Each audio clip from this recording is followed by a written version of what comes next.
All right, everybody, welcome back to OffBeat Sports Podcast presented by iSlide. As today we are joined by Geoffrey Jamiel, wide receiver for the Lehigh University Mountain Hawks. Thanks for joining us.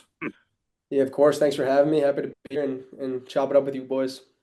Yeah, so you came from a family of football athletes with your dad playing at Brown, your brothers playing at Sacred Heart and Stonehill. So how has growing up in that high-level football environment helped set you up for success? Yeah, I mean it's the best and like it's really all I've ever known. So I really wouldn't have it any other way. I couldn't even imagine it any other way. And I've just from a young age I've been exposed to so much. From when I could first learn to walk. I was at my brother's high school practices. Being the water boy. Literally anything I could do to just be around football and talk football and learn it and watch it. So I mean I just like I'm blessed to have my dad and my brothers and like even my sisters were always around football and the programs as cheerleaders and things like that. So like we're obviously just a football family through and through, and it's like the only thing I've ever known. So I love it. It's family business. Yep, for sure. Yeah, so coming out of DY and then Deerfield, what was it about Lehigh that made you feel like it was the right opportunity for you to continue your football career? I know you had offers from other schools like Dayton and Merrimack, so kind of what was it about Lehigh that kind of stood out to you?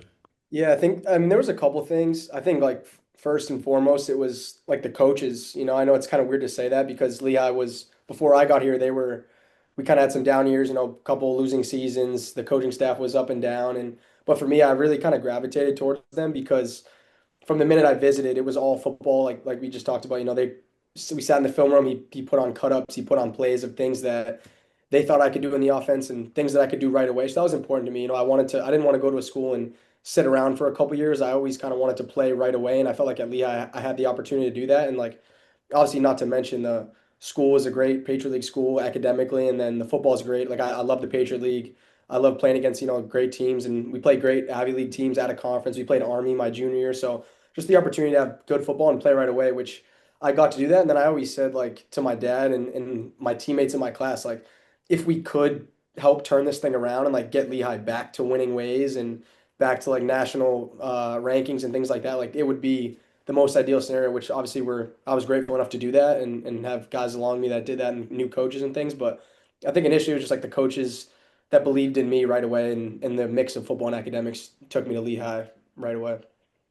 Yeah, so you mentioned it like Lehigh's gone undergone a massive turnaround since you got there. You're 2-9 your freshman year to winning a share of the Patriot League title last year and a berth in the FCS playoffs. So what has been the biggest change in the program you've observed over the last 4 years that has kind of switched that? Is it the coaching staff or is it kind of just the whole program kind of underwent Yeah, changes? I think it starts with the coaching staff. So after my freshman year there, we brought in a whole new staff, and I had a pretty good freshman year. I know the team wasn't great, but I felt like I kind of did my thing a little bit and got my feet wet, and there was a lot of uncertainty because I didn't really know what the future looked like, especially after our whole coaching staff got kind of wiped, and we brought in a new staff. Coach Cahill came from Yale, and talked to him on the phone once, and I kind of just told him straight like. I don't know what to do. I'm obviously the transfer portal is a big thing in college, but like after talking to him for the first time on the phone for 5 minutes, I knew what he was about. I knew kind of what his vision was for the program, and I was committed and loyal to Lehigh and to him, and I'm like, all right, let's do this thing. And that's the biggest thing was just the coaches. He brought in a great staff. Our offensive coordinator is awesome, receiver coach. Like just love the whole staff in general, and he just instilled in us like hard work and things like that. But to an extreme, like spring ball, we'd be up at 4:30 in the morning practicing, like before anyone wakes up, just things like that. Just trying to turn around the culture and just get a bunch of gritty kids that we might not be the biggest or strongest, but like just competitors and things like that. So that's kind of how I was raised. So I immediately gravitated towards that, love that, and he just turned it around because of the little things like that. And we got a bunch of guys. Obviously, you have great players and guys who just love ball, so that helps too. But yeah, just the culture got shifted, and we kind of just took it a day at a time, and now we turned it around pretty good. Yeah, you mentioned the transfer portal. Like, how has that like kind of changed college football for you? Like, have you even like considered like maybe I should throw my name in there, see what's out there? Is it not even crossed your mind? No, I mean I'd be lying if I said it didn't. Especially like I said when the coaching staff left, there's a lot of uncertainty and losing's not fun. I love winning, so it was kind of tough the first 2 years, and I thought about it, but I think like the traditional thing for I know it's weird saying it because like it's my generation, but like kids in my generation, I feel like when the going gets tough, they just want to Hmm. leave, and transfer and all that. But like that's just not how I was raised. That's not like my value. So I'm like.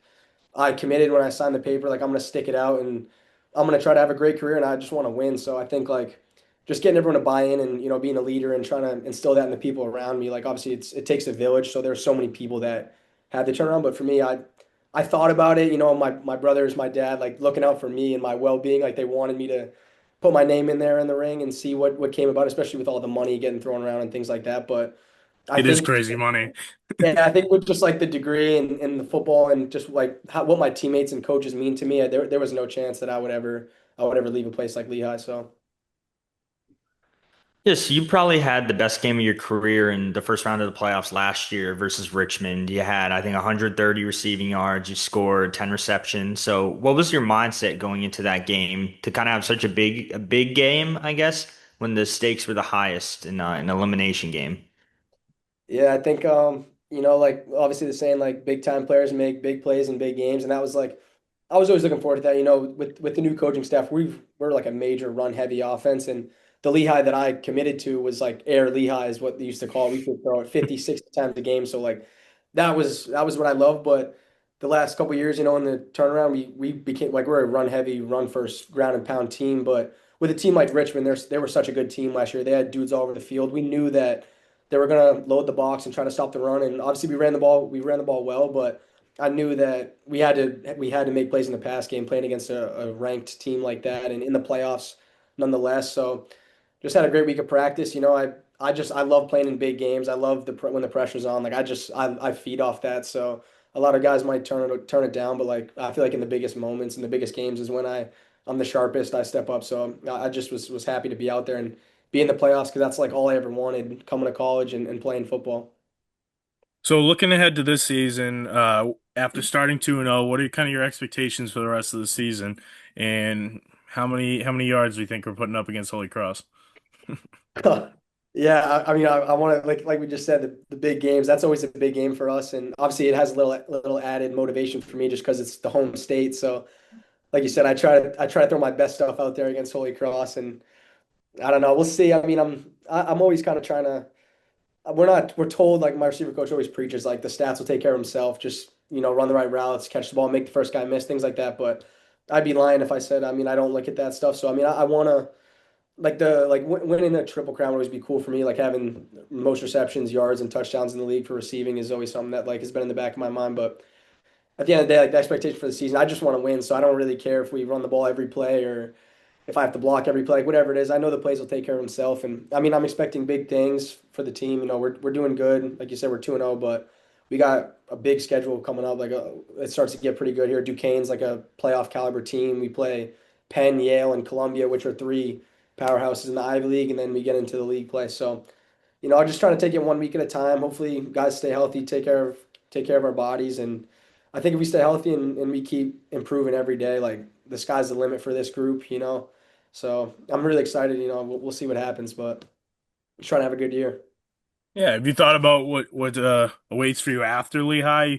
You want to kind of look into that professional stuff, or Yeah, definitely. And I know you've talked to my brother Andrew, and I think that would be a cool route. And he took it a step further. And for me, I've always kind of had the mindset of like wherever my feet are is where I'm going to focus. Like when I was in high school on the Cape, I was focused on that. When I went to prep school, that was like the only thing I cared about, not really looking into college and the offers. And then now that I'm here, I've just been like so focused on Lehigh the last 4 years, and it'll be like that till I'm done playing here. And then I'll talk about it with, my brothers and family after, but if all goes well and I have a good year, we'll see what happens. Maybe throw my name in the ring. And even if I take the XFL, CFL route like my brother, that would always be a cool thing to do, just play football as long as I can. So definitely want to play after college if I can. yeah? So now we're gonna transfer to some more fun questions to wrap it up. So number one, who's your NFL GOAT? My GOAT. I mean, it's got to be Tom. He's the GOAT. And I hate being down here at Lehigh because I'm surrounded by Eagles and Giants. It's brutal. So I'm out of my element because I'm not around any mass people. But yeah, I mean, Tom's the GOAT, undisputed. There's There we go. no debate. So you mentioned being a big game player. So when you got a big game, what's your go-to pregame hype song? I've like recently, especially the last couple years and like the last 2 years, I've been trying to keep it like mellow pregame because I feel like if I just get too hyped too early, like it's a lot. So I don't know. And then as I get closer to game time, like I just shuffle like some old Future, like I don't really have a specific song that gets me going, but yeah, just like Future, maybe a little Drake, a little Uzi. Like I switch it up a little bit, but definitely rap category. If you could have any celebrity come and watch you play, who would it be? Any kind of celebrity. Man, I could go a lot of routes. I would say like I think Jules would be cool, just being from Mass. Like that's like another one of my goats. And I feel like I try to play like him, so like hopefully I could like catch his eye and like that would be ideal. And then he would just like invite me to like hang out with him or like hit the field or something, like earn his respect. So I just like I feel like playing in front of him would be pretty cool. Who is your favorite non-football athlete? Uh I mean, it's easy for me to say like Jason Tatum just because again, Boston guy, like another one of those guys who I feel like everyone hates on around here where I'm from, but like at school. But I think he's a go. And like recently I've been kind of watching some tennis. So like Alcaraz is pretty cool. He's nasty and I know it's kind of like a weird sport to get into, but I don't know. I think he's a dog. Hey, I know those Philly fans are not talking about Jason Tatum. They Yeah, yeah, that's what I'm they saying. they have nothing to talk Yeah. They're about. the I've last been fan surrounded base by that should be Knicks and slandering Knicks them. and Sixers and like it's like Yeah. brutal down here. Uh, Last one for you, probably controversial. Who's better, you or Andrew?